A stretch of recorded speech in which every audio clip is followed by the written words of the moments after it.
ito yung gumagawa ng mga crazy things na kapag ka iniwanan mo, magwawala yan, magkukunin yung attention mo, or pwede nga at worst, saktan ka, o di kaya mas malala pa. Di ba? Yun yung mga pwede. Kaya hindi naman natin pwede sabihin, dapat kasi dati mo pa binrake. No. Di ba? Kailangan nga talaga natin ng assurance mula naman din sa mga taong susuporta sa atin. Di ba? Hindi lamang dun sa umpisa ng laban. Kasi Bea, aminin natin, merong mga susuporta say ng mga words of encouragement. Ayan, sa una, sige, kaya mo yan. And that's good. Okay, maraming salamat. Pinalakas nyo ang loob ko. Pero while you're doing yung kung ano man yung dapat mong umpisahan, di ba? Isa-isang mawawala yung iba roon. Parang yung si Changyoli. May mga Changyoli na kunyari, alam mo yun, hindi mo alam kung kanino ba kampi sa kamag-anak. Hindi ko, syempre, pamangking kita eh. Ayan, pero maglalaglag din yung pamangkin dun sa dating jowa. Marami tayong mga kaibigan. Aminin natin, marami tayong mga kaibigan na natatakot mangialam. Dahil natatakot na madamay din sila sa pagiging psychotic ng boyfriend mo or ng karelasyon mo or sino mang tinatakasan mo. Kaya alam mo yon, I'm really happy na Ali was blessed with, yun nga, gaya ng sabi mo, kahit isang tao lang na hindi natakot, hindi natakot na sige, madamay na ako kung madamay, pero alam mo yon, hindi ko hahayaan na tuluyan kang mapahamak at masaktan. Diba? Kasi it is kind of rare na meron talagang haharap para sa'yo, lalo na kung hindi lang bibig ang labanan, kundi pisikalan talaga. Alam mo yung mga ganon, Popoy? Kaya I'm really happy para kay Ali na merong isang Ryan na sana, ako naniniwala ako, they're really just friends. Na wag sana nating lagyan ng mali siya. Ang hilig nyo rin maglagay ng mali siya eh. No? Okay ng friends Natanungan ka lang yan, may gusto yun sa'yo, ganyan-ganyan. Hindi ba pwedeng normal na kaibigan lang talaga at alam mo yon, mabait lang talagang tunay na gusto kang tulungan. Kaya wag kayo masyadong malisyosa, ha? At ako naniniwala ko they're really just friends, and I hope and it's okay if they keep it that way.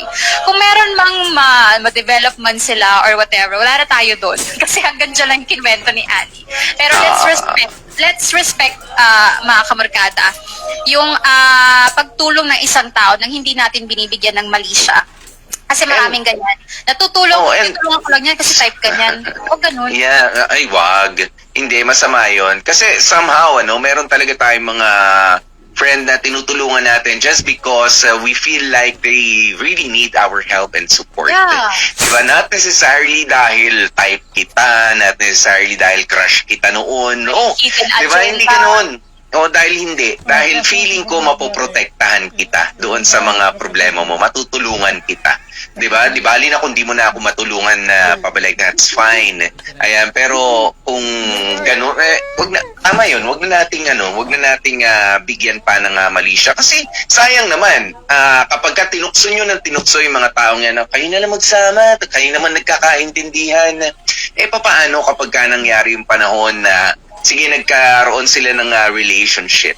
And then, hindi nag-prosper yung kanilang relationship. Siyempre, awkward naman na maging friends pa rin sila. Papaano na? Ang ganda-ganda ng kanilang rapport sana. Ang ganda-ganda ng kanilang kombinasyon nung mag-best friends o nung closest of friends lamang sila. Diba? Sayang naman. Kaya wag nang hindi lahat ng pagiging close sa friend ay kailangan step up into something more romantic. No. Hindi, no. Oo, parang kung ikaw, pag may tinulungan ka, tapos sabihin sa'yo, type mo ako, kaya mo ako tinulungan, di ka ba ma-off nun? Diba? Yung mga babaeng ganyan ganyan humirit, huwag niyong gawing biro yun kasi baka sagutin talaga kayo. Ewan ko, Bea, na-off ako minsan sa ganyan mga biro ng mga kaibigan na, ang sweet-sweet mo sa ano mo, crush mo ko, no? Hindi. Of course, hindi ko sinasagot na hindi. Parang hindi. We're just friends. Hindi ba pwede pabaitan talaga ako? Nang hindi mo mali siya, di ba? Oo. Kasi masakit. Alam ko naman na masakit yun sa babae na sabihin, masabihan na hindi kita crush. Gusto lang kitang tulungan. Oh, hindi. Gusto lang kitang tulungan kasi we're friends. And that's it. Kasi, pero mali siya. Alam mo anong mangyayari kapag ka ginanon nyo yun? Maiilang na tuloy yung tao na kumilos around you. Kasi ayaw niya na bigyan mo ng meaning yung bawat kilos niya. 'Di ba? Kaya wag tayo masyadong malisyosa. Meron lang talagang mababait na tao sa mundong to. Kung siguro malamang hindi ka nakaka-experience madalas ng ganon, kaya may konting gumawa lang na mabuti sa'yo, ibibigyan mo na ng siya, 'di ba? Wag ganon. Huwag masyadong feeling maganda o kaya gwapo. Si Leonida Van de Graaf, Bea, sabi niya, ipakulam si Chang Yoli. Ay, sorry po. Sorry, Leonida Van de Graaf. Si Chang Yoli po, sa storya, yung mangkukulam. Kontrakulam ang kailangan natin dito. Exorcism. Oo, exorcism. Tama yan. Ito sabi ni Leonida. Paul Reboriano, meron talagang blessed by God to give someone sa taong bilang instrumento sa nangangailangan or tulungan ka in life kahit ano man ang problema ang kinakaharap. True yan. It happened to me and everyone. Yun yung tamang term, boy. Instrumento sa buhay natin na alam mo yun, magga-guide sa atin talaga, magtuturo sa atin ano ang tamang gawin, paano gagawin. Yan. Si Joanna Betriolo mula dito sa YouTube sabi, may mga kamag-anak talaga tayong imbis na tutulungan tayo, mas lalo pa tayong ipapahamak. Makaangat lang sila. Ay, totoo ho yan. Oo, si Changyoli Bells, ganyan, nakakaloka. Sabi niya, teka. Oh, ito si Gail. Ito, legit na payo to, ha. Reminder, wag din sugod ng sugod. Kasi what if may baril siya? Maigi nang may dalang otoridad para maiwasan ang di dapat mangyari. Ayan. Ayan, tama rin po yun, ano? Lalo na kapag kayong...